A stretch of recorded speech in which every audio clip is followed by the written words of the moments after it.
পৌরাণিক গল্পে সাধারণত সাপ বা নাগ বলতে আমরা বিষ বা ছলনার কথাই তো ভাবি, তাই না? মানে মানুষের অবচেতন মনে সাপ মানেই এমন কিছু যা থেকে একটু দূরে থাকতে হবে।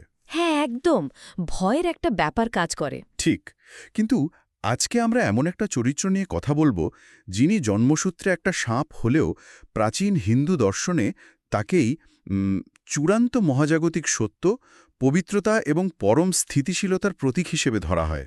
ব্যাপারটা বেশ ইন্টারেস্টিং। খুবই ইন্টারেস্টিং। তার এই যাত্রায় তাকে নিজের মায়ের বিরুদ্ধেই দাঁড়াতে হয়েছে, মানে পরিবারের সাথে বিশ্বাসঘাতকতা করতে হয়েছে বলা যায়, আর নিজের সাম্রাজ্য ত্যাগ করতে হয়েছে। আজকে আমরা কথা বলছি শেষ নাগ এবং তার মা কদ্রুর মধ্যকার সেই ঐতিহাসিক নৈতিক দ্বন্দ্ব নিয়ে। আজকের এই গভীর বিশ্লেষণে আমরা কিন্তু প্রাচীন ধর্মগ্রন্থ বা পৌরাণিক গাথাগুলোকে কোনো আক্ষরিক সত্য বা নির্দিষ্ট ধর্মীয় বিশ্বাস হিসেবে বিচার করছি না। হ্যাঁ, সেটা পরিষ্কার করে দেওয়া ভালো। একদম। আমাদের উদ্দেশ্য হল এই মূল সূত্রগুলোতে বর্ণিত ঘটনাগুলোকে সম্পূর্ণ নিরপেক্ষভাবে বিশ্লেষণ করা। এগুলোকে আমরা মানব চরিত্র, মনস্তত্ত্ব আর প্রাচীনকালের এক গভীর দার্শনিক রূপক হিসেবে দেখব। রাইট। ধরুন, একজন নেতা যখন আগাগোড়া দুর্নীতিগ্রস্ত একটা পরিবেশে আটকা পড়েন, তখন তিনি কিভাবে নিজের নৈতিকতা বজায় রাখেন, এই প্রাচীন কাহিনীটি মূলত তারই একটা দারুণ মনস্তাত্ত্বিক রূপরেখা। মানে গল্পের শুরুটা বুঝতে হলে আমাদের সেই পারিবারিক কাঠামোর গভীরে যেতে হবে, যা ছিল এই সমস্ত দুর্নীতির একদম সূতিকাগার বলা যায়। হ্যাঁ, গোড়ার কথাটা জানতে হবে। মহর্ষি কশ্যপের দুই স্ত্রী ছিলেন, কদ্রু এবং বিনতা। কদ্রুর আকাঙ্ক্ষা ছিল নিরঙ্কুশ ক্ষমতার। তিনি প্রার্থনা করে 1000 অত্যন্ত শক্তিশালী আর বিষাক্ত নাগপুত্রের বর লাভ করেন। অন্যদিকে বিনতার ব্যাপারটা কিন্তু আলাদা ছিল। ঠিক, বিনতা মাত্র 2 জন গুণী ও শক্তিশালী পুত্রের প্রার্থনা করেছিলেন। সূত্রগুলো বলছে কদ্রুর সন্তানরা, যাদের মধ্যে বাসুকী বা তক্ষকের মতো শক্তিশালী নাগরা ছিল, এরা জন্ম থেকেই ছিল অত্যন্ত অহংকারী, ক্রূর এবং ছলনায় পূর্ণ। হ্যাঁ, ক্ষমতার দম্ভ যাকে বলে। একদম। কিন্তু তাদের জ্যেষ্ঠ ভাই আর নাগলোকের রাজা শেষনাগ ছিলেন সম্পূর্ণ ভিন্ন স্বভাবের। তিনি চাইতেন তার ভাইয়েরা সত্য আর ন্যায়ের পথে চলুক। কিন্তু মাতা কদ্রুর লালন পালন এমন ছিল যে শেষনাগ রাজা হওয়া সত্ত্বেও তার সমস্ত চেষ্টাই ব্যর্থ হয়। কদ্রুর চরিত্রটিকে যদি আমরা মনস্তাত্ত্বিক দিক থেকে একটু বিশ্লেষণ করি, তবে তিনি কেবল একজন মা নন, তিনি হলেন অন্ধ উচ্চাকাঙ্ক্ষা এবং এক চরম বিষাক্ত প্রাতিষ্ঠানিক সংস্কৃতির রূপক। মানে একটা টক্সিক কালচার আর কি। হ্যাঁ, একদম টক্সিক কালচার। শেষনাগের মূল মানসিক দ্বন্দ্বটি ছিল তার নিজস্ব সহজাত নৈতিকতা আর তার চারপাশের ওই বিষাক্ত পারিবারিক শিক্ষার মধ্যকার সংঘাত। বুঝতে পারছি। তিনি দেখতে পাচ্ছিলেন তার ভাইয়েরা ক্ষমতার দম্ভে ছোট প্রাণীদের হত্যা করছে, দেবতাদের সাথে অকারণে সংঘাতে জড়াচ্ছে। একজন রাজা হিসেবে এই অবক্ষয় থামাতে না পারার মূল কারণ ছিল স্বয়ং রাজমাতার ইন্ধন। এটা তো মারাত্মক একটা ব্যাপার। ঠিক তাই। রাজমাতা নিজেই যেখানে দুর্নীতির প্রশ্রয়দাতা, সেখানে একজন ব্যক্তির পক্ষে পুরো কাঠামো বদলে ফেলা প্রায় অসম্ভব। এই পরিস্থিতিটিকে একটা আধুনিক কর্পোরেট কাঠামোর সাথেও কিন্তু তুলনা করা যেতে পারে। দারুণ একটা পয়েন্ট। কিভাবে? ধরুন, একজন অত্যন্ত নীতিবান সিইও একটা বিশাল পারিবারিক ব্যবসার দায়িত্ব পেলেন, কিন্তু দায়িত্ব নেওয়ার পর তিনি আবিষ্কার করলেন যে ওই ব্যবসার মূল ভিত্তি দাঁড়িয়ে আছে জালিয়াতি আর শোষণের উপর। ও আচ্ছা। এবং সবচেয়ে বড় সমস্যা হল বোর্ডের প্রধান স্বয়ং তার নিজের মা, যিনি এই দুর্নীতিকে শুধু সমর্থনই করছেন না, বরং তিনি নিজেই তা পরিচালনা করছেন। হ্যাঁ, সিস্টেমেটিক করাপশন। একদম। নেতা সৎ হলেও চারপাশের প্রাতিষ্ঠানিক সংস্কৃতি বা ওই টক্সিক কালচার এতটাই শেকড়ে গেঁথে গেছে যে তার সমস্ত সংস্কারের চেষ্টা বারবার মুখ থুবড়ে করছে। ঠিক। একটা ব্যবস্থায় যখন পচন একদম শেকড় পর্যন্ত পৌঁছে যায়, তখন কেবল শীর্ষ নেতার সদিচ্ছা দিয়ে তো আর রাতারাতি সব পরিবর্তন করা যায় না। হ্যাঁ, সেটা সম্ভবও নয়। শেষনাগ রাজা হিসেবে ভাইদের ন্যায়ের পাঠ দিতে চাইতেন, কিন্তু কদ্রুর দেওয়া অহংকারের বিষ তাদের রক্তে, তাদের পরিচয় এমনভাবে মিশেছিল যে নীতিবাক্য তাদের কাছে কেবল দুর্বলতা বলে মনে হতো। মানে তারা পাত্তাই দিত না। একদমই না। নেতা হিসেবে শেষনাগ সম্পূর্ণ একঘরে আর অসহায় হয়ে পড়েছিলেন নিজেরই প্রাসাদে। আর এই অসহায়ত্ব, এবং নৈতিক দ্বন্দ্ব চূড়ান্ত রূপ নেয় সেই বিখ্যাত বাজির ঘটনায়। হ্যাঁ, সমুদ্র মন্থনের সে ঘটনাটা। মহাভারতের আদি পর্বে সমুদ্র মন্থন থেকে ওঠা স্বর্গীয় অশ্ব উচ্চৈশ্রবাকে নিয়ে কদ্রু ও বিনতার মধ্যে একটা বাজি হয়। ঘোড়াটির রং ছিল সম্পূর্ণ সাদা, কিন্তু কদ্রু অহংকারবশত দাবি করে বসেন যে ঘোড়ার লেজটি কালো। এবং বাজির শর্তটাও কিন্তু অত্যন্ত ভয়ঙ্কর ছিল। হ্যাঁ, যে হারবে সে জয়ীর আজীবন দাসী হবে। কদ্রু যখন বুঝতে পারেন যে তিনি বাজিতে হারতে চলেছেন, তখন তিনি এক ভয়ঙ্কর ছলনার আশ্রয় নেন। তিনি তার সহস্র নাগপুত্রদের নির্দেশ দেন কালো চুলের রূপ ধারণ করে ঘোড়ার লেজে পেঁচিয়ে থাকতে। জাস্ট ভাবুন ব্যাপারটা। হ্যাঁ, দূর থেকে দেখলে যেন মনে হয় ঘোড়ার লেজটি আসলেই কালো। এটা ছিল সরাসরি তথ্য বিকৃতি এবং প্রতারণা। একদম। কিছু ভাই যখন এই ঘোরতর অন্যায় আর পাপে অংশ নিতে আপত্তি জানায়, তখন কদ্রু তাদের অভিশাপ দেন। তিনি বলেন যে ভবিষ্যতে রাজা জনমেজয়ের সর্পযজ্ঞের আগুনে পুড়ে তারা ভস্ম হয়ে যাবে। মৃত্যুর এই ভয়াবহ হুমকির মুখে পড়ে তো বাকিরা মাথা নত করতে বাধ্য হয়। হ্যাঁ, বাধ্য হয়েই তারা সেই ছলনায় অংশ নেয়। এই প্রাচীন জালিয়াতিকে আজকের যুগে ফেক নিউজ বা প্রাতিষ্ঠানিক মিথ্যাচারের সাথে তো অনায়াসে মেলানো যায়, তাই না? খুব সুন্দর মিল আছে আসলে। একটা মিথ্যাকে সত্য হিসাবে প্রতিষ্ঠা করার জন্য ক্ষমতার অপব্যবহার করা আর অধীনস্থদের ব্ল্যাকমেইল করা। শেষনাগ এই জালিয়াতিতে অংশ নিতে অস্বীকৃতি জানান। তিনি তার রাজমুকুট, নাগলোকের বিপুল সম্পদ আর নিজের পরিবারকে চিরতরে ত্যাগ করে বেরিয়ে আসেন। কিন্তু এখানে আমার একটা বড় প্রশ্ন আছে। বলুন। অনেকেই তো যুক্তি দিতে পারেন যে পরিবার ছেলে রাজমুকুট ফেলে পালিয়ে যাওয়া এক ধরনের পলায়নবৃত্তি। মানে তিনি তো রাজা ছিলেন। হ্যাঁ, তার তো দায়িত্ব ছিল। ঠিক, তার তো উচিত ছিল প্রাসাদে থেকে ক্ষমতার কেন্দ্রে অবস্থান করে দুর্নীতির বিরুদ্ধে লড়াই করা। সবকিছু ছেড়ে পাহাড়ে চলে যাওয়া কি দায়িত্ব এড়ানো নয়? দেখুন, বাইরে থেকে এটাকে পলায়নবৃত্তি মনে হওয়াটাই খুব স্বাভাবিক, কিন্তু ওই ব্যবস্থার ভেতরে থাকার অর্থ আসলে কি ছিল সেটা আমাদের তলিয়ে দেখতে হবে। মানে? প্রাসাদে থেকে দুর্নীতির বিরুদ্ধে লড়াই করতে হলে শেষনাগকে নিজের ভাইদের বিরুদ্ধেই যুদ্ধে নামতে হতো, যেটা কদ্রুর ওই সংঘাতময় আর হিংসাত্মক আদর্শকেই আরও উস্কে দিত। আচ্ছা, রক্তক্ষয়ী একটা যুদ্ধ হতো। হ্যাঁ, অথবা তাকে রাজা হিসাবে ওই জালিয়াতিকে মৌন সমর্থন দিয়ে যেতে হতো।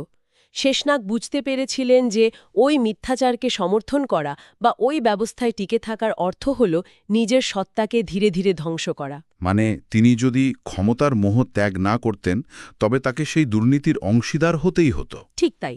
কখনো কখনো এমন একটা ব্যবস্থা যা আগাগোড়া দুর্নীতিতে পচে গেছে, তাকে বাইরে থেকে প্রত্যাখ্যান করাই হল সবচেয়ে বড় নৈতিক অবস্থান। দারুণ বলেছেন। শেষনাগ বুঝতে পেরেছিলেন যে একটা মিথ্যার রাজত্বে রাজা হওয়ার চেয়ে সত্যের পথে নিঃস্ব হওয়া অনেক বেশি যুক্তিসঙ্গত। তিনি কদ্রুর তৈরি করা খেলার নিয়মগুলোকেই অস্বীকার করেছিলেন। এটা দুর্বলতা নয়, এটা ছিল একটা চূড়ান্ত প্রত্যাখ্যান। আর এই প্রত্যাখ্যানের পর তিনি চলে যান হিমালয়ের গহীন দুর্গম অঞ্চলে গন্ধমাদন পর্বতে।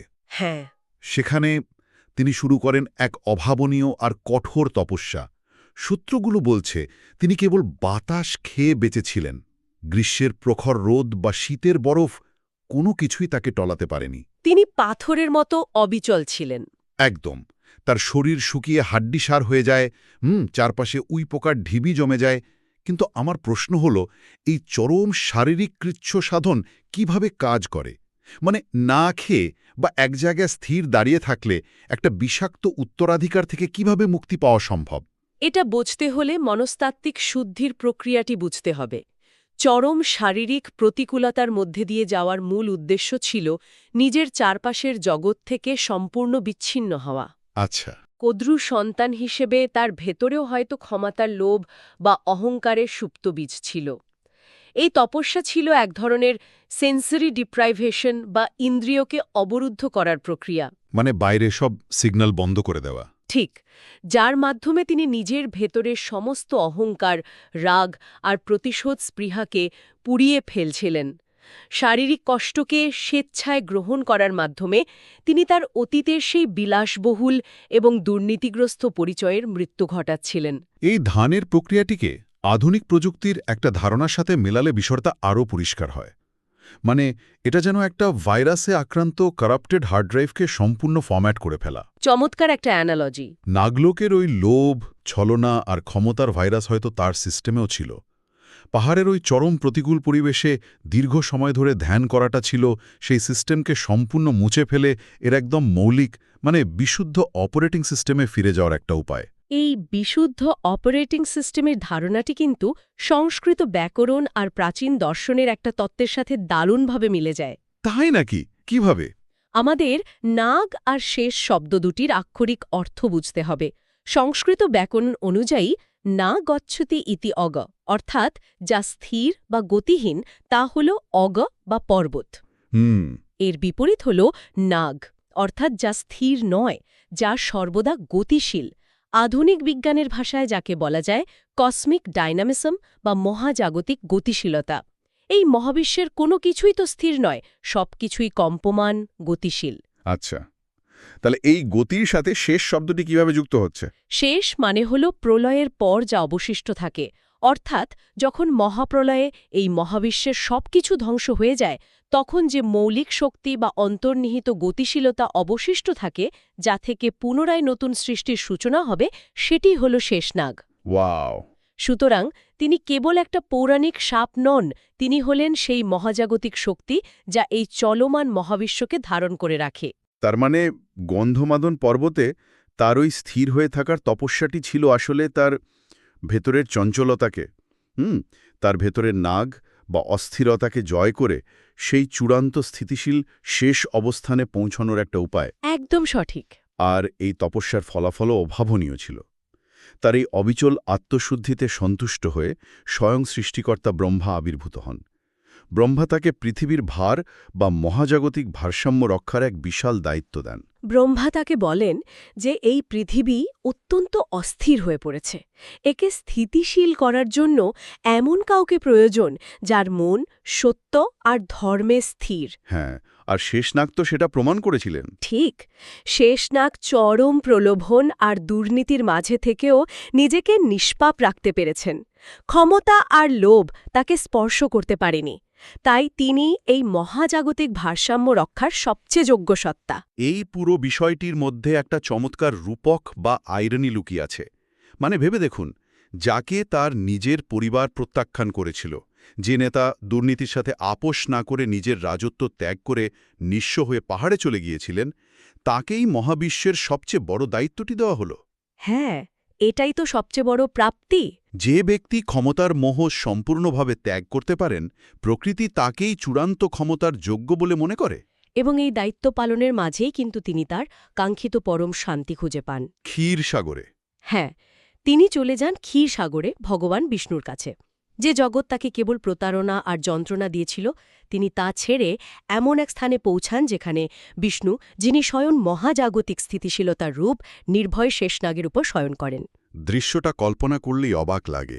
একদিকে সীমাহীন ক্ষমতা ও ধ্বংসাত্মক শক্তির অধিকারী সহস্র ফনার শেষনাগ, অন্যদিকে পরম শান্তিতে শায়িত বিষ্ণু। এটা প্রমাণ করে যে চূড়ান্ত শক্তি যখন নৈতিকতার দ্বারা নিয়ন্ত্রিত হয়, তখন তা পরম শান্তির ভিত্তি হয়ে ওঠে।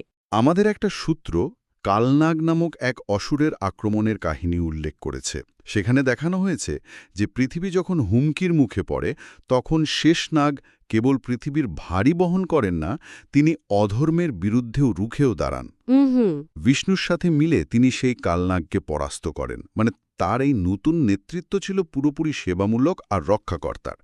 ক্ষমতাকে তিনি আধিপত্য বিস্তারের হাতিয়ার না বানিয়ে বিশ্বব্রহ্মাণ্ডকে স্থির রাখার জন্য ব্যবহার করেছিলেন। আর এখানেই তার ভাইদের সাথে তার মূল পার্থক্য।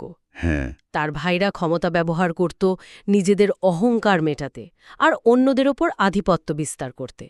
আর শেষনাগ তার ক্ষমতা ব্যবহার করেছেন অস্তিত্ব টিকিয়ে রাখার জন্য, ভারসাম্য রক্ষার জন্য। প্রাচীন এই গল্পটির একটা আধুনিক বা পরবর্তী যুগের প্রয়োগ রয়েছে যা খুবই কৌতূহলোদ্দীপক। সূত্রগুলো বলছে যে শেষনাগ কেবল ক্ষীরসাগরেই স্থির থাকেননি, পরবর্তী যুগে তিনি বিভিন্ন অবতার হিসেবে আবির্ভূত হয়েছেন। হ্যাঁ, এই ব্যাপারটা খুব ইন্টারেস্টিং। ত্রেতা যুগে তিনি আসেন রামের ছোট ভাই লক্ষণ হিসেবে। লক্ষণের চরিত্রের দিকে তাকালে সেই একই নিঃস্বার্থ সেবা, আত্মত্যাগ আর অধর্মের প্রতি তীব্র ক্রোধ দেখতে পাওয়া যায়। বলা হয় 14 বছর বনবাসে তিনি ঘুমাননি, কেবল সত্য আর ন্যায়ের প্রহরী হিসেবে কাজ করেছেন। কিন্তু জানেন তো, লক্ষণের এই নিরবচ্ছিন্ন সেবার পেছনে এক ধরনের মানসিক চাপও ছিল। মানসিক চাপ? মানে কেমন? ছোট ভাই হওয়ার কারণে তাকে সবসময় বড় ভাইয়ের আদেশ মেনে চলতে হতো, এমনকি যখন তিনি মানসিকভাবে সেই আদেশের সাথে একমত হতেন না তখনও। এই বাধ্যবাধকতার কারণেই দাপর যুগে একটা বড় পরিবর্তন দেখা যায়। এই রূপান্তরটা বেশ আগ্রহ জাগায়। সূত্র অনুযায়ী ত্রেতা যুগে ছোট ভাই হিসাবে সর্বদা আদেশ পালন করতে করতে ক্লান্ত হয়ে দাপর যুগে তিনি কৃষ্ণের বড় ভাই বলরাম হয়ে আসেন। হ্যাঁ, এবার আর কোনো নীরব অনুসরণ নয়, বরং নিজের মতো করে নেতৃত্ব দেওয়ার স্বাধীনতা। ঠিক, বলরামের হাতে কোনো প্রথাগত অস্ত্র যেমন গদা বা তলোয়ার ছিল না, ছিল কৃষকের হাতিয়ার হল এবং মুষল। তৈরি করে তিনি প্রকৃতিকে শৃঙ্খলায়িত করার রূপক। তবে সবচেয়ে গভীর মনস্তাত্ত্বিক রূপান্তরটি ঘটে কলিযুগে, অর্থাৎ বর্তমান যুগে। সূত্র অনুসারে কলিযুগের শেষনাগ মহর্ষি পতঞ্জলি হিসেবে অবতীর্ণ হন। ঠিক ধরেছেন। মহর্ষি পতঞ্জলি, যিনি যোগসূত্র রচনা করেছিলেন। হাজার মাথার একটা পৌরাণিক সাপের সাথে যোগসূত্র বা ধ্যানের এই সম্পর্কটা খুব অদ্ভুত মনে হলেও একটু গভীরে গেলেই এর ভেতরের সাদৃশ্যটা বোঝা যায়। আগেই তো বলা হয়েছে যে নাগ মানে হল গতিশীলতা বা চঞ্চলতা। একটা সহস্র মাথার সাপ যেমন সর্বদা অস্থির, মানুষের মনও ঠিক তেমনি। মানে হাজারটা চিন্তা। একদম, আমাদের মনে একই সাথে হাজারো চিন্তা কিলবিল করে, মন সর্বদা এদিক ওদিক ছুটতে থাকে। মহর্ষি পতঞ্জলি তার যোগসূত্র, আয়ুর্বেদ আর ব্যাকরণ রচনার মাধ্যমে মূলত মানব মন, শরীর এবং ভাষার এই হাজারো চঞ্চলতাকে কিভাবে ধ্যানের মাধ্যমে শৃঙ্খলায় আনা যায় তা শিখিয়েছেন। তার মানে সেই গন্ধমাদন পর্বতে শেষনাগ যে ধ্যান করেছিলেন নিজের ভেতরের অস্থিরতা আর বিষাক্ততাকে দূর করার জন্য, পতঞ্জলি রূপে তিনি মানবজাতিকে সেই একই আত্মশুদ্ধির পথ দেখাচ্ছেন। হ্যাঁ, একদম তাই। এটা মানুষের ভেতরের সেই রেস্টলেস মাইন্ড বা অস্থির মনকে শৃঙ্খলায় আনার এক প্রাচীন মনস্তাত্ত্বিক গাইড। একজন নেতা কিভাবে তার ভেতরের অস্থিরতাকে জয় করে স্থিতপ্রজ্ঞ হতে পারেন, এটা তার নিখুঁত উদাহরণ। একটা বিষাক্ত পরিবেশ সবসময় মানুষকে তার নিজের রঙে রাঙাতে চায়, কিন্তু শেষনাগের এই সম্পূর্ণ বিবর্তনের ধারাটি প্রমাণ করে যে অতীত বা চারপাশের পরিবেশ কারও গন্তব্য নির্ধারণ করে না। রাইট। নিজস্ব কর্ম, ত্যাগ আর সত্যের প্রতি অবিচল আস্থাই একজনকে মহাজাগতিক শক্তিতে রূপান্তরিত করতে পারে। এই সহাবস্থান ও মহাজাগতিক শৃঙ্খলার একটা অত্যন্ত বাস্তব এবং আধুনিক প্রমাণ পাওয়া যায় মহারাষ্ট্রের শ্বেতপাল নামক একটা গ্রামে। ও হ্যাঁ, শ্বেতপাল গ্রাম। আমাদের সূত্র এই গ্রামটির কথা বিশেষভাবে উল্লেখ করেছে।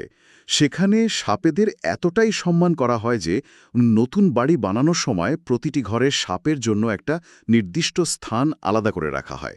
অবাক করার বিষয় হল সেখানে সাপ আর মানুষ আজও একে অপরের কোনো ক্ষতি না করে একসাথে বসবাস করে। শ্বেতপাল গ্রামের এই উদাহরণটা প্রমাণ করে যে ভীতি আর সংঘাতের বাইরে গিয়েও একটা ভারসাম্যপূর্ণ সহাবস্থান সম্ভব, যদি সেখানে পারস্পরিক শ্রদ্ধা থাকে। একদম ঠিক। এটা সেই প্রাচীন কসমিক ডিসিপ্লিন বা মহাজাগতিক শৃঙ্খলারই একটা বাস্তব রূপ।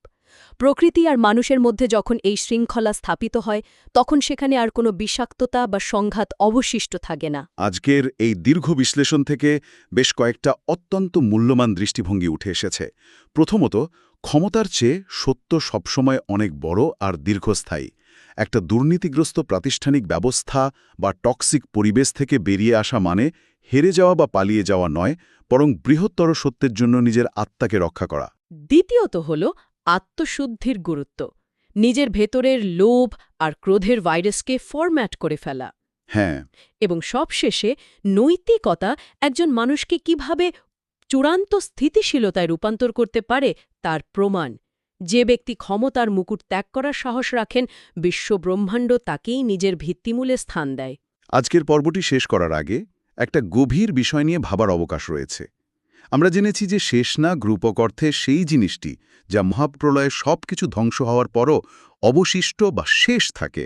হ্যাঁ, আজকের দিনে আমাদের বাহ্যিক আড়ম্বর, পদবি, ক্ষমতা বা অর্জিত সম্পদ সবকিছুই তো একদিন সময়ের স্রোতে মুছে যাবে। তখন একজন মানুষের নিজের জীবনের শেষ বা অবশিষ্ট অংশটি ঠিক কি হবে? এটা আসলেই খুব গভীর একটা প্রশ্ন। এমন কোনো সুপ্ত বা নৈতিক উত্তরাধিকার কি রেখে যাওয়া সম্ভব, যা ওই মহাকালের পরীক্ষায় টিকে থাকবে? নাকি কদ্রুর অন্যান্য অহংকারী সন্তানদের মতো সবকিছুই একদিন ইতিহাসের পাতা থেকে সম্পূর্ণ মুছে যাবে? এই প্রশ্নটি হয়তো আমাদের সবাইকে নিজের জীবনের দিকে নতুন করে তাকাতে বাধ্য করে। আজ এ পর্যন্তই। পরবর্তীতে আবারও এমন কোনো কৌতূহল উদ্দীপক বিষয় নিয়ে কথা হবে। বিদায়, ভালো থাকবেন।